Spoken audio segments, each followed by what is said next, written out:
If you have no reasonable doubt, you should find the defendant guilty. Now, those are all the questions and statements I have at this time. State, do you wish to inquire? Yes, Your Honor. May I inquire? Yes, you may. Thank you. Good morning again, everybody. My name is Nikita. Oh, and then Mr. Goldberg, if you can just, there you go. Microphone, please. Thank you. Where's that habit, sorry. That's all right. Good morning, everybody. Okay, thank you.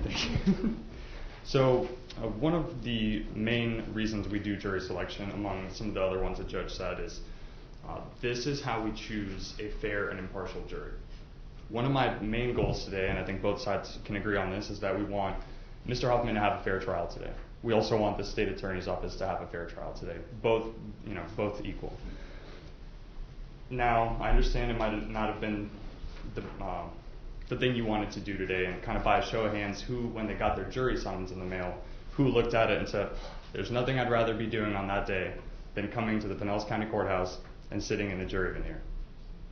By a show of hands, anybody? You guys were excited to come? No. Okay. Was anybody at all excited to come? Or just excited to see the process, excited to see what it's all about, how the criminal justice system works? Okay. Now that's fine. Usually I don't really get any hands for that. But you all showed up anyway. You all checked in downstairs. You all took the time of your day and set aside other things to be here. And that's one of the reasons why our democracy has held up so strong for such a long time, almost 250 years. There are other countries in the world where they don't have jury trials. They try cases in front of judges. And we don't have input from people of the community, of whoever is being accused of whatever potentially is the charge. So regardless of whether you wanted to be here today or not, I know a lot of people didn't. I really appreciate everybody coming in, checking in, and being here. Now, that's not to say all of you will get picked. We only need 7 people today. But my goal is to pick the 7 people that can be fair to both sides and truly set aside any ill will or any convictions or feelings, because we all walk around with certain things that we believe in. They all make us individuals and make us who we are. But our goal is to, and as Judge was asking some questions, there was people that had interactions with law enforcement. There was people that had interactions with prosecutors or friends or certain people in your lives, or potentially a divorce. I'm sorry to pick on you, Miss Smith. Yeah, I'm sorry about that. But to go off that point, if we said, Ms. Smith, this is a divorce case, and we're looking for jurors for that. So obviously Ms. Smith, having the situation in her life, she probably would not be a good juror for this case. So that's an example of, maybe if it hits too close to home, or if it's something like that, we definitely want to know about it. Or if it's something that's just going to overall prevent you from being a fair juror, and listening to both sides, listening to the facts, and then deciding from there, we also want to know about that. So I know Judge read the charge of the case. It's interrupting or disturbing a lawful assembly. By a show of hands, who, when heard that, was like, what is that charge? Fair. So to prove the crime of interrupting or disturbing a lawful assembly, the state must prove the following. Anthony Huffman willfully and maliciously interrupted or disturbed an assembly of people for any lawful purpose. So he was there, and he did it with intent, and he interrupted a meeting. There are different kinds of meetings that can be charged, and we'll talk about some of them as well. Your Honor, may we approach? You may. When we take these breaks, we call it sidebars, if you want to stand up and stretch your legs, you certainly can.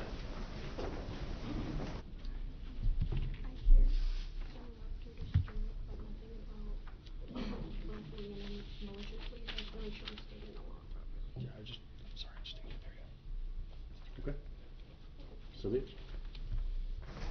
All right. You may continue, Mr. Goldberg. Thank you, Ron. So then there's some other things that I need to tell you. So willfully, so I said Anthony, or any person, right? Willfully and maliciously interrupted or disturbed an assembly of people for any lawful purpose.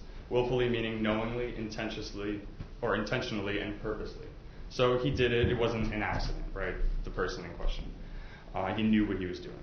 And then maliciously meaning intentionally and without any lawful justification or excuse. So he knew what he was doing and he did it intentionally. So then begs the question, how would we prove a case like that? So there's different ways to prove a case, and one of them is through live testimony. So putting people on the stand, they'll sit right there and they'll testify about what happened. I would ask them questions, defense would have a chance to cross-examine them, and then you guys would assess the credibility of every witness. Do I believe this officer? If you don't have to take their word for it. If you do, then you should. Another way we can introduce evidence is hard physical evidence, videos, photos, documents, things like that. Does everybody, say we didn't have the documents, the videos, any hard evidence whatsoever. Just put a few officers on the stand and you believed every single one of them. Mr. Antos, can I pick on you for a second? So we got no evidence at all in terms of like hard physical evidence. We didn't show you any videos, we didn't show you any photos, and I'm not saying we will or we won't. But if this is the case, but you believed every witness that we put on, and you believed that what they said is true, and it goes towards the state's case, what would your verdict be?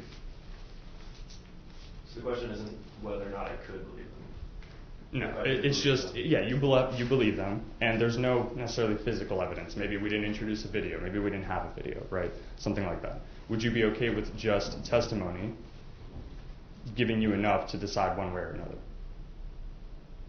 No. Okay, so you'd need that extra evidence, potentially, right? Potentially. That's okay. And that's an appropriate answer. I appreciate that, Mr. Anto. So what I'm getting at is there's obviously different ways to prove a case, and there's different ways we can put the case on.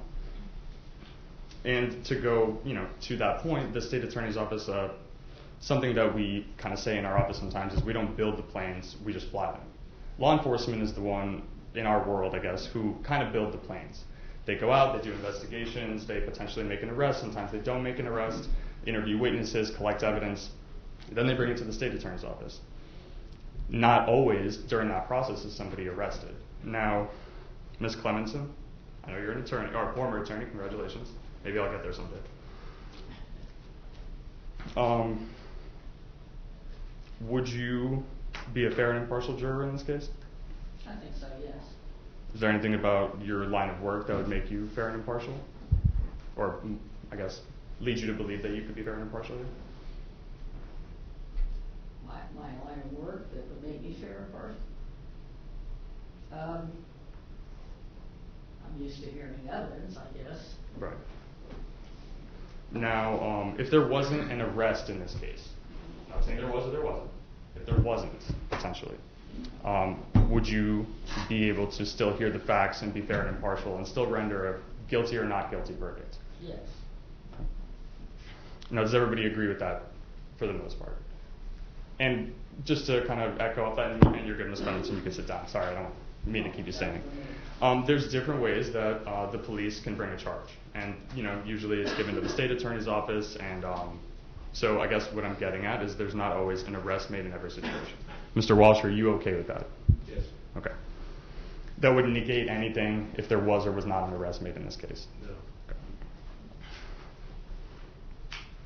Now, going back to the elements and some of the testimonies, so we'll hear from some law enforcement officers today. And the reason why the judge asked some questions about, who knows a law enforcement officer, who has connections with, that kind of work, is because we want people to judge the witnesses, our officers, all things equal. Not necessarily that you would give them more weight or less weight. If you don't believe an officer, that's okay. If you do, that's okay too. But we don't want you giving an officer more weight than any other witness that was presented. Mr. Hager, are you okay with that? Yeah. Is there anything about the presence of a law enforcement uniform and badge and gun potentially that indicates to you maybe they're more reliable? No. Okay. Does everybody agree with that on my left side? On the right, besides Mr. Hager? Okay.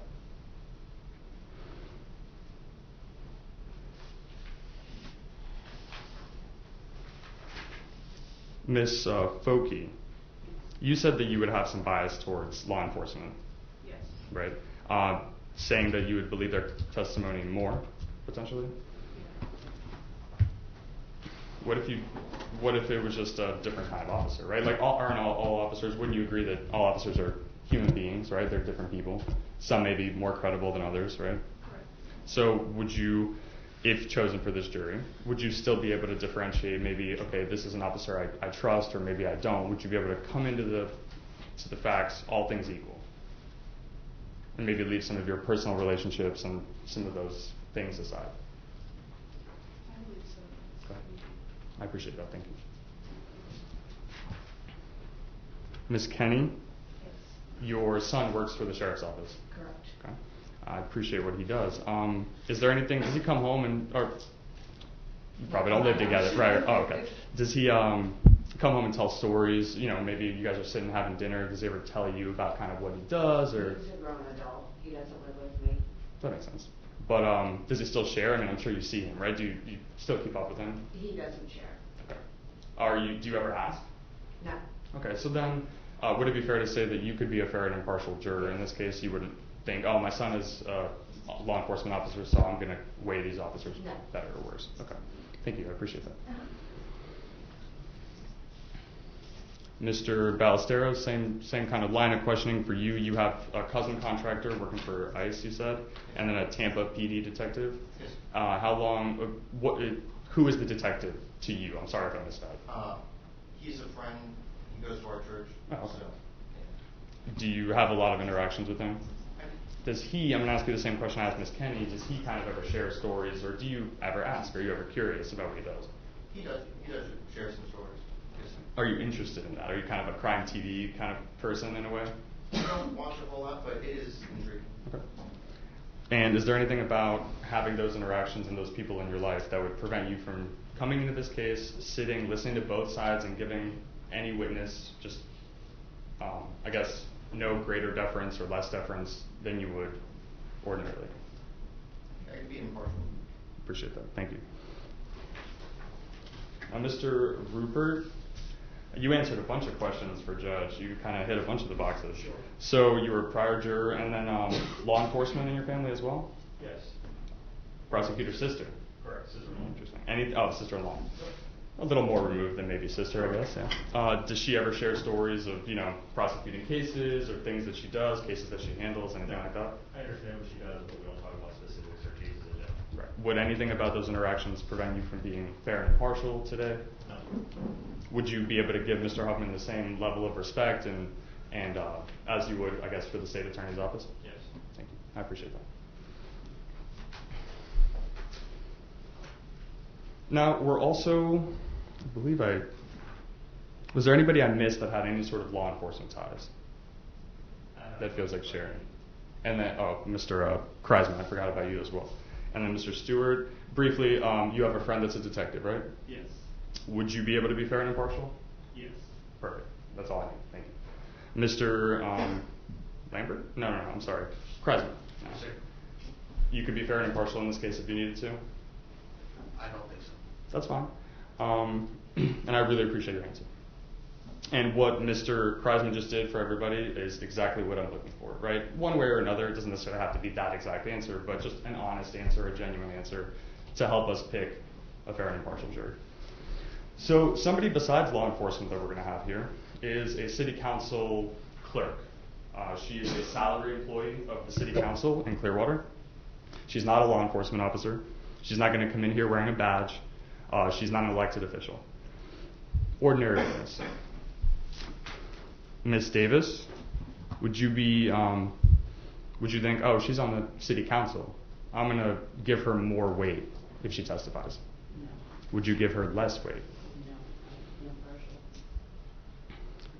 Ms. Dita, Yes, sir. what about you? Would you be able to, she's not an officer, she's a clerk, business person, salaried employee of the city. Would you weigh her testimony any differently than any other witness? Or would you? I don't believe so. Okay, thank you. Mr. Fixler, what about you? So she's not an officer. Oh. Right? No, you're good, you're good. Okay. She's not an officer and she's a city employee. Is she an elected official? She's not. Then I'd be fine. Okay. Now, what if she was? Not an elected official. I have an inherent distrust for some politicians. So just generally speaking, but as an employee, no problem. Understood. Thank you. I appreciate that. Thank you. Now, speaking of city council and things like that, so I saw in your questionnaires, and I read them briefly, there were some people with children in the audience. Mr. Clee, do you have young children? Ish? Yeah, I have 3. Okay. Do you ever go to school board meetings or anything? Are they in the school system here in Pinellas County? Two are. Okay. You ever go to a school board meeting? No. Okay, that's fair. Why not? Just curious. My wife takes care of all that. Fair enough. I get it. Anybody in that boat? Does anybody's husband or wife make them go to school board meetings with them? Has anybody ever been to a school board meeting? By a show of hands. Keep your hands up for me, if you can. Ms. Smith, I have Mr. Kresman, Mr. Walsh. Mr. Walsh, let me pick on you for a second, and I got you, Mr. Demeter. Mr. Walsh, do you go to school board meetings often? No, this is years ago. Okay, when your kids I were lived in younger? Richmond at the time. Okay. Was it exciting? New. Did you go many times after that one time? No. Okay. Would you have gone to that school board meeting if your children did not attend that school? No, I would not. Okay. Ms. Smith, you have young children? Yes. Are they in the school system right now? Yes. Okay. Your Honor, may we approach? You may.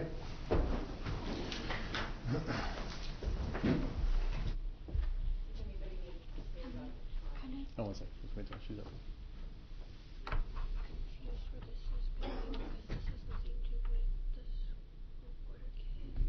So, are you making an objection? We could talk, yes, Your Honor, I object to relevance. If we could talk about maybe city council meetings, that would make more sense, I feel, because this. meetings, Your Honor? Is that okay?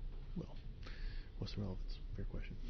I'm just confused why we're not saying city council meetings instead of school board meetings, because it wasn't a school board meeting. I got you. What's the relevance?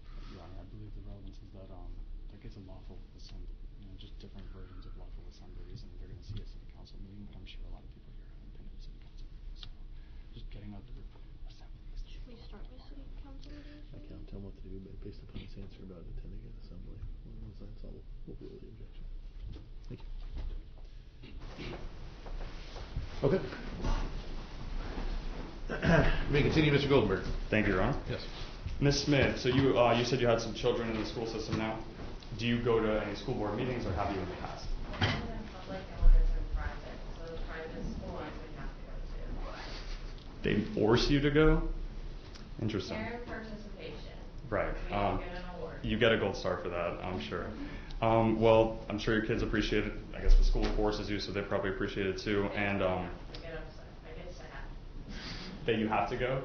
Yeah, because I don't want my kids to go. That's fair. Well, I guess you kind of answered my question. Like, if your kids weren't going to that school, you probably wouldn't be going to those meetings. Is that true? It depends. That's fair. I appreciate that. Thank you, sir. Anybody here a property owner? That's nice. Lucky you. Just kidding. Can you, I guess, just keep your hands up for me if that's okay? Pretty much most people. Mr. Walsh, I'll start with you. Do you go to HOA meetings or anything? Is your, like, where you live, is it a part of an HOA? No, it's not HOA. Indian Rocks Beach has their own community meetings. Do you go? Yeah. Okay. I was a member of the, whatever it is. I was one of the board members. Do you remember some of the business that was being conducted at those meetings? Like, what was being discussed, just generally speaking, nothing specific really, but were you guys buying stuff, probably maybe fixing things in the area, right? Expenditures, right. Expenditures, right. Was there a sort of kind of implicit code of conduct, like everybody has to be respectful and, thoughtful, speak in turn, things of that nature? Absolutely. Did you abide by that, Mr. Walsh? I did. I figured. Did everybody? Not always. Understood. I appreciate that. I'm going to pick on some other people. Mr. Rupert, you raised your hand as well, right? Yes. Property owner? Yes. Part of an HOA? Correct. Go to the HOA meetings. Attend them virtually. Oh, okay. That's nice that they have that. Do you ever speak at them? Yes. Okay. And is there a sort of procedure that is kind of set in place for how these meetings go, what business is conducted, who talks, when? Correct. Okay. Have you ever been in violation of that? Not myself. Have you seen that happen while you were present virtually at a meeting? Yes. Okay. And can you, just curious, what happens if somebody is maybe found in violation or speaking out of turn or something like that? The president or whoever's directing the meeting tries to kind of rein it back in. And then they have the ability to mute someone, so that's sort of how it works, is if someone doesn't comply after being asked several times, they put them on mute. The benefit of having the attendees appear on Zoom or virtually, right? I appreciate that. Ms. Clemenson, property owner? Yes. With all the money you made from being an attorney? Oh, And are you part of, do you go to HOA meetings? Is it part of an HOA? yeah. As part of an HOA, I go. You go? Are you an active member in the HOA? I speak once in a while in a meeting. I was thinking it'd be more forced, like with Ms. Smith's case, you know, kind of like you're an attorney, so they probably want your involvement, maybe? Your I'm input? not sure they do. That's okay. Well, I appreciate that. And say like you didn't live, the last question I'm asking you, if you didn't live in that neighborhood where that HOA was, would you be going to those meetings? No. Thank you, I appreciate that. Has anybody here attended a city hall meeting? So we talked about school board, we talked about HOA. Anybody attend a city hall meeting? Mr. Kreisman, Mr. Walsh, Ms. Smith, checking a lot of boxes here. Don't worry, I'll stop making mine. Mr. Helms, what city council meetings have you gone to? Madeira Beach and St. Pete. Okay. Do those get exciting? Not really. Why do you go, if you don't mind me asking? With the hurricane and everything that happened. Oh, correct. Permitting, things like that, right? Okay. That makes sense. Does anybody share that experience with Mr. Helms? Like maybe you found yourself at a city council property related after the hurricanes? Mr. Walsh, I see you nodding your head. I don't know what happened obviously to your property, but I'm sorry for whatever did. I know a lot of people lost a lot, so hopefully we have a more calm hurricane season this year. Less city council visits. All right. Just briefly, Mr. Kreisman, you go to city council meetings? I used to, yes, sir. What changed your mind, heart? Why don't you go? My dad stopped being involved. Oh, okay. Do you still live in that area? Yes, sir. Okay. And is there a reason your dad stopped being involved that you don't want sharing with the group? He got done with the second term as mayor. Understood. Thank you for that.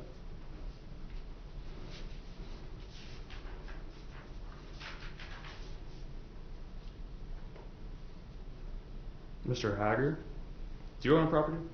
No. We will at some point. Okay. Yeah, Don't we worry, we will. We'll get there. Do you go to any city council meetings? Have you ever been to like a kind of meeting like that? No. Okay. If you lived somewhere where there was an HOA, would you go? No. Fair. Could you be a fair and impartial juror on this case? I think I might have asked you this already, but just fleshing it out. Yeah. Okay. Is there anything about Mr. Huffman sitting in that seat right there that would prevent you from being a fair and impartial juror? Like maybe the starting point is, oh, okay, well, he's sitting there, so maybe something's wrong. No. Okay. Anybody else, or does everybody agree with Mr. Hager there? Yeah. Okay. Does anybody think the opposite? Maybe Mr. Huffman sitting there implies something. Is anybody kind of in the back of their mind thinking that? And you shouldn't be, so good. So I want to touch on a couple other things here. One of them is the ability to follow the law. So by a show of hands, who here pays their taxes? Nice. By a show of hands, who likes paying their taxes? Miss Smith. I'm sorry, I didn't mean to do that to you. No, you're good. I'm just messing with you. Because there are other people.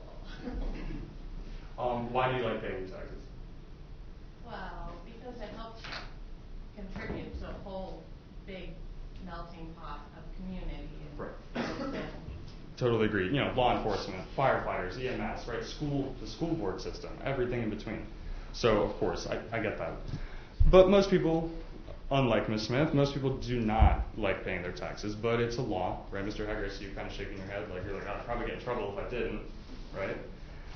So that's kind of my point. And when I was talking about the jury instructions and the elements of this charge, no matter if you believe that the law is good, bad, should be in place, should not be in place, if the judge instructs you on the law, your job is to look at the facts of this case and just be the fact finder.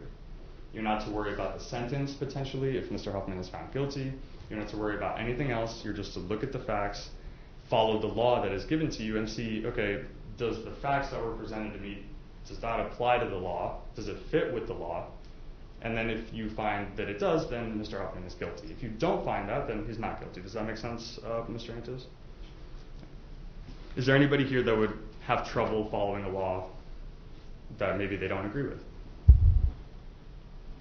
Anybody have their medical marijuana card here? You won't get in trouble for that. Don't worry. Anybody? Flash your hands. Okay. That is kind of an example I use because it's federally illegal, right? And we just had a vote. They did not vote to legalize it here in the state of Florida for recreational purposes. But, you know, that is over time in society, certain laws and the views of them that we have might change. So, Mr. Walsh, is there any laws that you kind of disagree with? Not offhand. Okay. Mr. Klee, or no, I believe it was Mr. Fixler, I'm sorry. What'd you get that traffic ticket for? I think it was speeding in school zone. Okay. Were you? Like, being honest? Yes. Not exactly. It was a not posted area, and so I was pulled over before the school zone stopped. Okay. And so I tried fighting it, and it didn't go my way, but it was like not, I forgot what it wasn't like a guilty verdict, it was like No contest? Yeah, and it was just pay the fine to the school and whatever. So it wasn't particularly fair, but it was like a fine and some school. So Was that a long time ago? 7, 8 years ago, maybe. Okay. It's a lot. Is there anything about that experience that would kind of like weigh on you today, potentially? Okay. And some people speed all the time, so you know, I wasn't trying to pick on you. You know, some people speed. I, you know, would advise against it, obviously, but you know, there are certain laws that maybe people don't agree with, bend, don't follow as much. So we just want to make sure that if the law is presented to you today and you maybe don't agree with it or don't think it's important or one of those things, you could still follow it and say, okay, well, the facts that were presented to me today, they do fit or they don't fit, right, Mr. Hager? Mr. Wise, I'm sorry, I haven't talked to you at all today. Would you be able to be a fair and impartial juror in this case? Yes. So I saw in your questionnaire you were in like technology. Yes. Anything about that you want to share? Maybe like what you do specifically? I manage technology for a research lab. Okay. Do you have a team of people working under you? Yeah. Is there ever like discrepancies between them? You know, maybe like a few people on the team are thinking this way with something, maybe somebody else kind of has a different strategy. Do you guys ever have conflicting kind of? We've had the same team for about 17 years. So you guys are all the same We page? we get along pretty good. Okay. And I'm sure as a manager, you probably, over time, you know, gotten better and better at mitigating some of that conflict, right? Ms. Smith, you have children. I'm just going to pick on you briefly. Do you have more than one child? Do they ever fight? Well, yeah. Do you ever have to be like the judge of the situation? Like, okay, like you're saying this, but you're saying this. You're right, or you're wrong, right? Well, a lot of times they argue over like the dishwasher, so I'm like, okay, then we're not eating. And so you pick. Like, you Simple. get to be your own judge. You figure out what's right or wrong, and I'm done. Like, I'm backing out. Understood. So honestly, like, I'm very Laid back.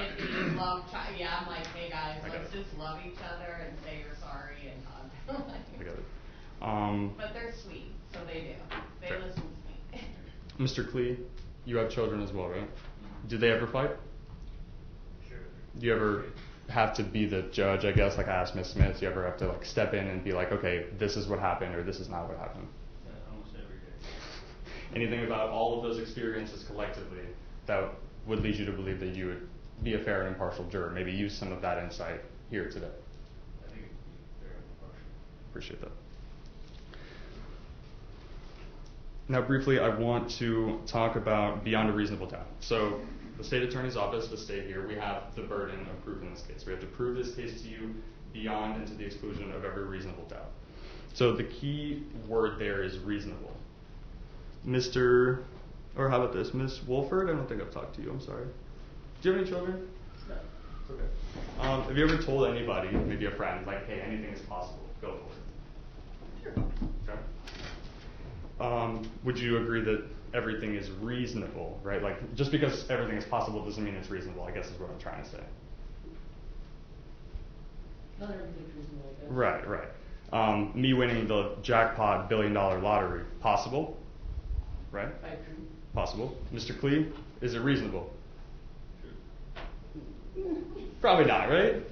Possible, yes. I could win, I could go buy a ticket, and I could win and have the matching numbers. 1 and 0. I mean, I probably have a better chance of getting struck by lightning. But that's kind of what I mean. But me being the winner, having told you, you know what, I won yesterday, actually. Came to work, put my suit on, I'm here right now. Would that be reasonable? I guess it depends on the kind of person you are. That's true. I would still show up, Mr. Clee. I'd still show up. What if I told you, and I'm going to pick on Foki, Miss Foki. If I told you, you know what, it's always been a passion of mine to play professional basketball. Played a little bit of JV basketball back in my day. And I think I'm going to leave the state attorney's office and go pursue a full-time career in the NBA. Possible? No. You're not even thinking possible? Maybe possible, but Like, probably not reasonable. Thank you, exactly. It's like, oh no. Fair, fair. That's why I bring up that example. So, and that's kind of what I wanted to get from everybody is, you know, reasonable and possible are two very different things. It cannot be, you know, the reasonable doubt can't be a forced doubt. It can't be a possible doubt. It can't be an imaginary doubt, like potentially some of my hopes and dreams about the NBA, right? Miss Knab? Yes, ma'am. I'm sorry, how are you doing? Oh, correct me again, sorry. Nab. Nab? Mhm. That's what I should have done. How are you doing today? I haven't talked to you. Good, how are you? Good, thanks for coming today. Would you be able to be a fair and impartial juror in this case? Yes. Is there anything about your life or life experiences that would kind of bring that to the forefront? Like maybe a time where you had to, you know, kind of what I was asking some of the other people, maybe make a tough decision? Or Be impartial. to be impartial? Would you give law enforcement more credibility than a normal witness? No. Okay. Everybody equal? Yeah. You kind of feel them out depending on whether you believe them or not, and Yeah. call them out on it if you didn't. Thank you.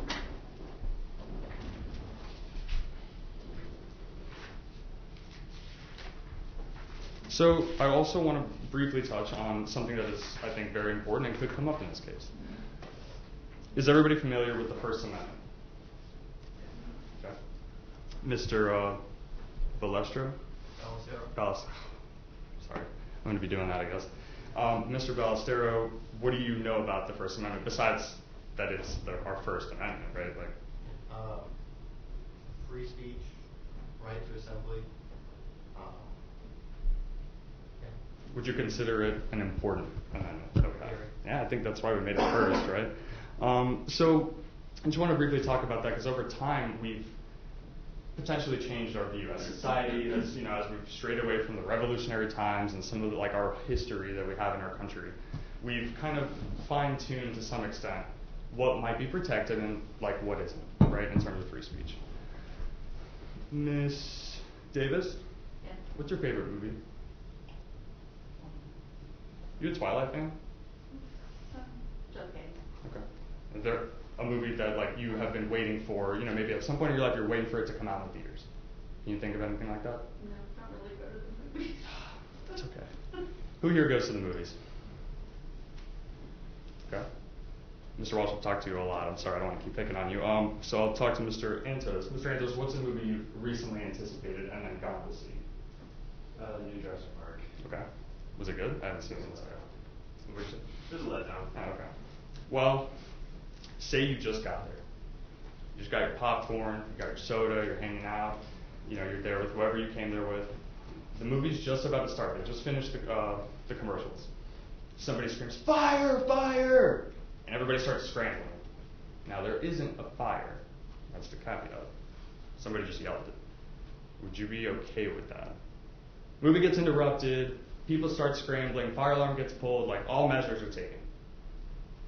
How do you feel about that? I'd be annoyed. Right. So, there's a case back from the early 20th century that was decided by the U.S. Supreme Court. And that was an example that they kind of gave. It was fire in a theater, fire in a crowded theater when there is none. Now, same question, but kind of the flip side, Miss Hewitt? Yep. Say there was a real fire. Like maybe, most people just didn't catch it, but somebody saw a fire starting. Would you be maybe as annoyed as Mr. Antos just said he would have been if there wasn't? Or would you be maybe thankful? If there was a fire? There was a fire. I would be thankful. Right. And similarly, some other examples, maybe notable, are like screaming bomb in an airport and things of that nature. So over time, we've kind of decided, okay, we're a country of free speech, we're a democratic country, and free speech is our first and probably biggest amendment.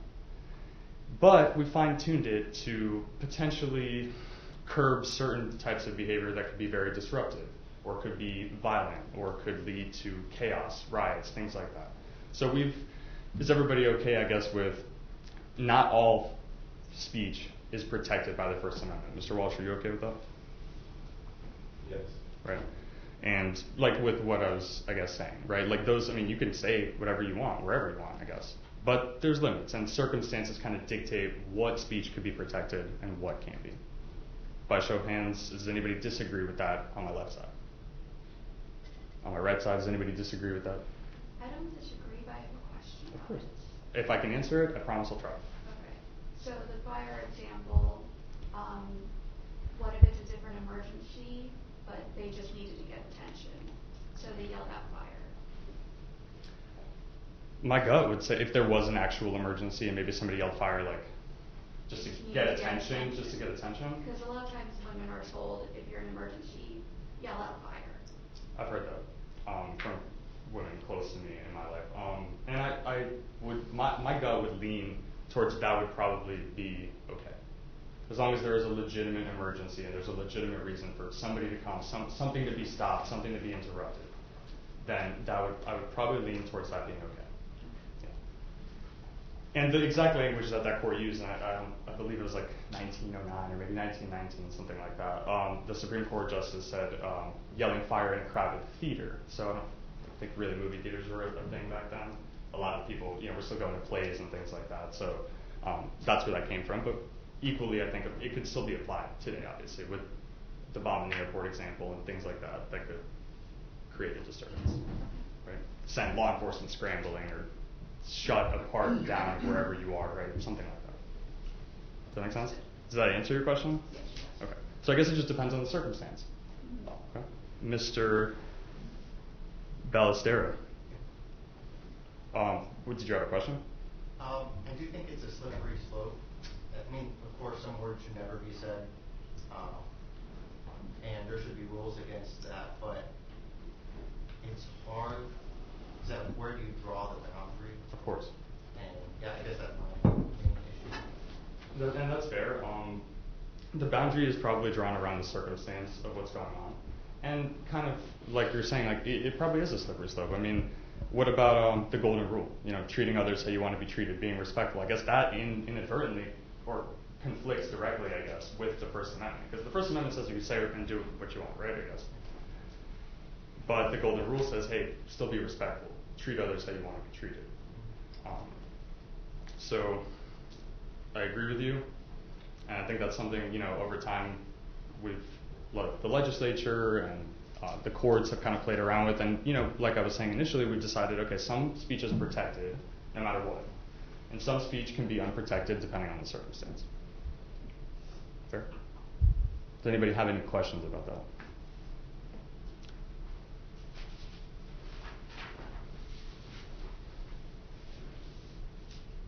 Now, just briefly, and I'm almost done, I apologize. Is there anybody that's ever been fingerprinted for any reason at all? Okay. Too many people to ask. Mr. Rupert, what did you get fingerprinted for? Work related? Concealed carry. Okay. Just by show of hands, anybody else for that reason? For a concealed carry permit? Have you been fingerprinted for like a concealed carry permit? Other reasons, Miss Kenny? Work. Work related. And I assume most people work related, right? Mr. Helms? Ah, nice. Skip the lines. Don't take your shoes off, right? Something like that. Okay. Miss Dita, just wanted to briefly ask you, so you said you had a DUI in the past, right? And you would probably have trouble being fair and impartial? Correct. Is that because it kind of just be weighing on your mind, like the interactions with the law enforcement officers and things, how the case played out, how the state attorney's office maybe treated you and things like that? Would that be kind of in the back of your mind? Yes. Understood, thank you. Mr. Demeter? Yes. Sued by New York, but now made law. That's pretty cool. Yes. Do you have any ill will towards those? And probably took a couple years, right? It took a few years. Yeah. I had default judgments, and then I had to appeal it. And I think a lot of the arguments were slippery. I had to fight for that. It took a lot of time, and I had to get all the documents. Do you have any like bad feelings about those experiences that would like come in with you today? Please, I wasted so much time on that. I get it. Would that potentially be weighing in your mind today? Like when you hear the law enforcement testify, or you know, you just being in the courtroom today, kind of hearing me talk? I don't think so. Now, this is a good time to bring this example. You're sitting in a plane going to your favorite vacation destination, and the pilot says, all right, everybody, we're going to get there around 8:50 p.m. It's going to be smooth sailing to get there, good weather when we land. I might land this plane. I think I could do it. How many of us are comfortable sitting in that plane? Probably no one here, right? So I guess why I'm asking you that, Mr. Demeter, is just a yes or no answer is kind of, would you be able to be fair and impartial? And if it's no, that's okay. There's nothing wrong with that. It'll all depend on the arguments and evidence. What about right now sitting here starting the point? That's good. Feeling okay? Anybody here have bumper stickers? No. Not a single person. No bumper stickers. Okay. Oh, nice clean cars. All right, Mr. Antos. You mind if I ask, like, what are Sports they? teams. Oh, okay. Like the Bucks, I guess. No, not like sports here. You know, there was a period of time where we were doing pretty well. It was only a couple years ago, really, but. Patriots fan, so no, I don't. Okay, that's fair. That's fair. That, so. Sorry, we stole them for season. Got our money's worth though. Yeah.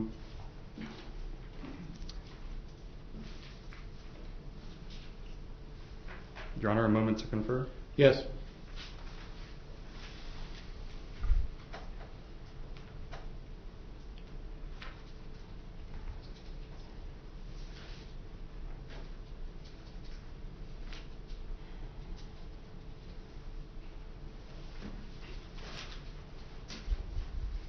Miss can you spell your last name? Jessica. Dupuy. Thank you. So I didn't have to butcher it. I really appreciate it. I saw in your questionnaire you work in education? My husband does. Oh, he does. Okay. A teacher? Yes. Does he ever have to go to like school board meetings or anything like that? No. Okay. Would you, I don't think I've really talked to you today, would you be able to be a fair and impartial juror in this case? Kind of with all the things that we've talked about and all the things that are kind of floating around here and all the ideas that I've tossed around, would you be able to sit here, listen to the facts of this case, apply the law that the judge gives you, and make a determination as to one way or another? Yes. Okay. I appreciate that. Now, there was Ms. Smith who said very laid back, probably would have trouble finding, somebody guilty or sitting in judgment of somebody. This is a really good point to emphasize, is that you're not sitting in judgment of Mr. Huffman. If anyone is chosen today, that is not who you're sitting in judgment of. You're sitting in judgment of the facts of this case. And judge will instruct you, you're not to consider the sentence if guilty, which, again, it goes back to the point that you are just the fact finders of this case. You are here to tell us, whoever gets chosen, did it happen or not? Did the state show what it is they needed to show to convince me? And is there anybody that would kind of be thinking about sentencing during the trial potentially today? Like thinking, I wonder what he would get if found guilty. I see you nodding your head, Ms. Kenny. Well, I might be curious, right? I might be curious, yeah. Okay. Would you be able to put some of that curiosity aside?